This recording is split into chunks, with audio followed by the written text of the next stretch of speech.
ご覧いただきありがとうございます。私たちの YouTube チャンネルへようこそ。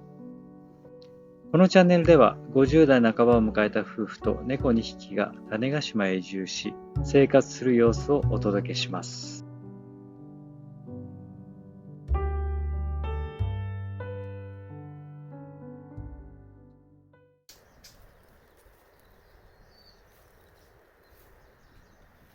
いやー、少しずつ作業してるんですけどね、まだこんだけジャングルなんですよ。手作業ではなかなか進んでいきません。木を伐採するだけならそんなに大変じゃないんですけどね。つるが絡んでて全然木が倒れてきてくれません。人力ではどうしようもないんですよ。この藪見てください。これ見るとね、もうちょっとお手上げです。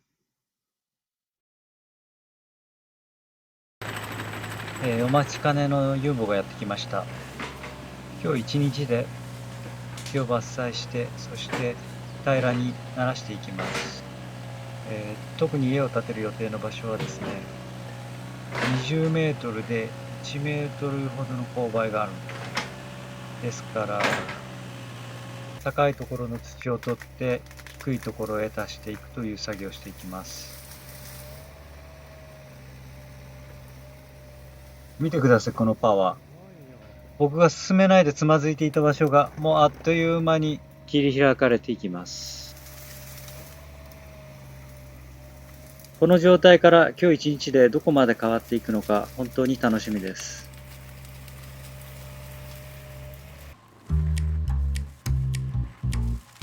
でもこれ実は僕はやらないんですよ。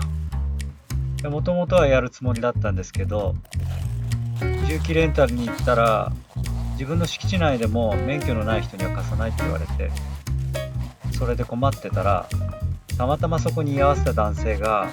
その話聞いてたらしくて、僕やりましょうかって、それで2つ返事でお願いしますって頼んじゃったんですよ。まあ何しろ僕が運転したのは5年ぐらい前に自宅の庭を整地したことがあるだけで、まあ運転は大してうまくないんですよね。それに比べて彼はプロ並みに運転できるそうで、もう願ったり叶ったりでした。いやもう本当に助かります。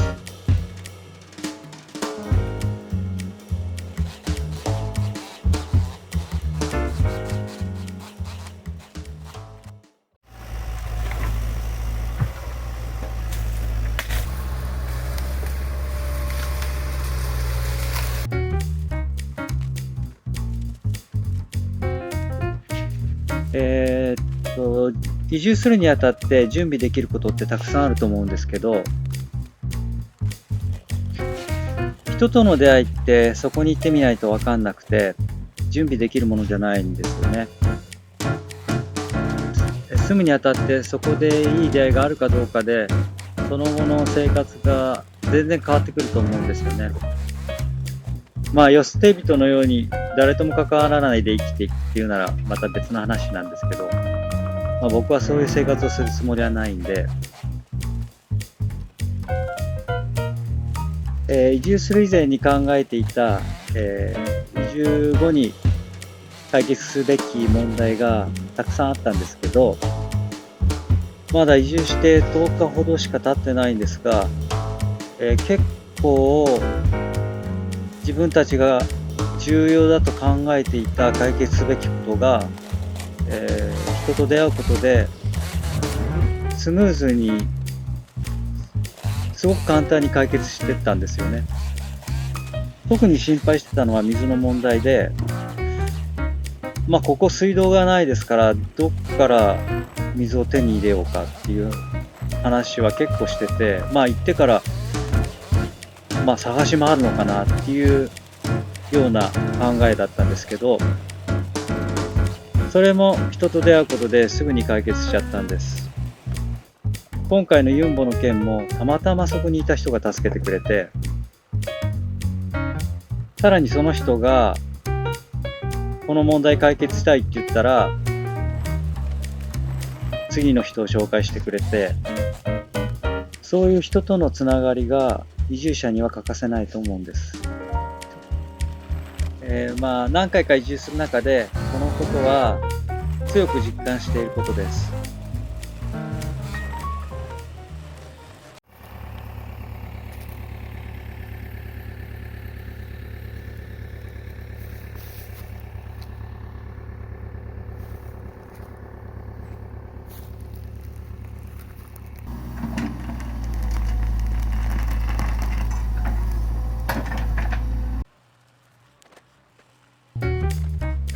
僕は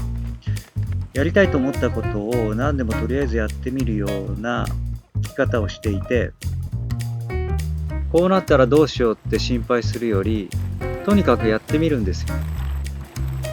だからうまくいくのかなと思っています。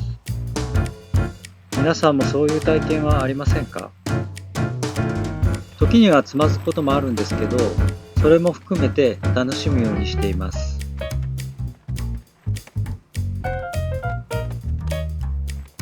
種子島の原野を切り開いてそこに住むっていうと驚く人もいました。でも僕にとっては特に難しいことを始めようとしているわけではなく、ただ自分がそうしたいと思ったからやってるんです。あんまり後先のことは考えてないんです。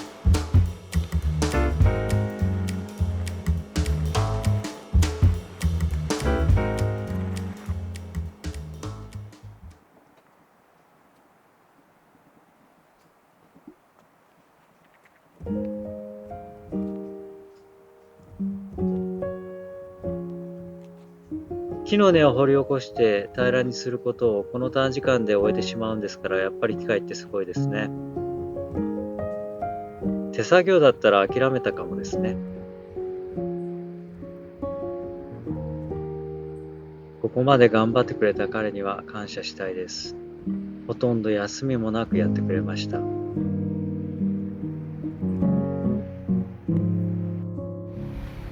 これで僕は一度自宅の方へ戻ります。この次来るときはもう完全に引っ越してきます。荷物もまとめて、猫も一緒にみんなでここにやってきます。ご視聴ありがとうございました。もしよろしかったら高評価、チャンネル登録よろしくお願いします。ではまた次回お楽しみに。